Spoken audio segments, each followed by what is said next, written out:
China makes almost all of the windmills, and yet I haven't been able to find any wind farms in China. They sell them to the stupid people that buy them. But they don't use them themselves. A few days ago, an international farce unfolded at the World Economic Forum in Davos, Switzerland. During his speech, U.S. President Trump once again made startling remarks targeting China's green energy industry. He claimed China makes almost all of the windmills, but then abruptly changed his tune, and yet I haven't been able to find any wind farms in China. And contemptuously called those who buy Chinese wind power equipment the stupid. This statement quickly sparked an international uproar. Was this a serious international policy discussion, or a political performance detached from reality? Let's first examine Trump's Davos absurdity. First of all, Trump's claim that he couldn't find any Chinese wind turbines is a selective blindness in his perspective. Within less than 24 hours, a spokesperson for the Chinese Foreign Ministry responded with precise data, presenting a completely different picture. Let's take a look at a comparison of some key facts. Haven't been able to find any wind farms in China? China has held the top position in global wind power installed capacity for 15 consecutive years. As of the end of November 2025, China's wind power installed capacity has exceeded 600 million kilowatts, ranking first in the world. They don't use them themselves. In 2024, China's wind power generation reached 997 terawatt-hours, accounting for approximately 40% of the global total, which was more than twice that of the United States. They sell them to the stupid people.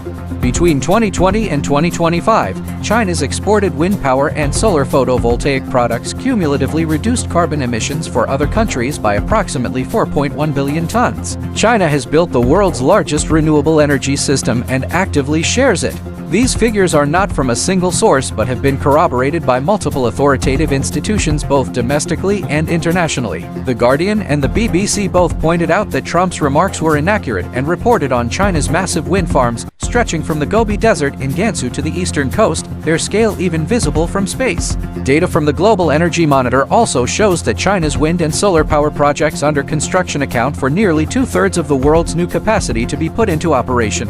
So why did Trump make such easily refuted statements at a top international economic forum? This is likely closely related to his domestic political agenda.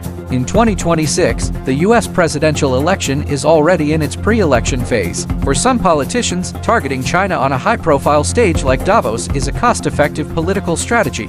It can both incite the emotions of specific voters and solidify their base, while easily grabbing international headlines. A deeper reason lies in the competitive anxiety arising from China's established leading advantage in the green energy revolution. China not only leads by a wide margin in wind and solar power installations but has also formed the world's largest and most complete new energy industry chain. According to plans, China is expected to add more than 200 million kilowatts of wind and solar power capacity in 2026 alone. This tangible industrial capability puts enormous pressure on the U.S., which is still mired in policy debates and relies on traditional energy interests. This small controversy in Davos actually reflects two completely different ways of thinking and approaches. One is to politicize and label economic development issues, distorting international cooperation into foolish transactions, and gaining attention by creating confrontation and lies. Another approach, as exemplified by China, involves over a decade of sustained investment, technological breakthroughs, and industrial development to build a truly green energy system, benefiting global emissions reduction efforts. Lies may create temporary buzz, but they cannot match the megawatt-hours accumulated by windmills turning day and night, nor can they stop the global trend towards a green and low-carbon future. In addressing the common challenge of climate change, what is needed is rational cooperation based on facts, not political narratives fabricated for short-term votes.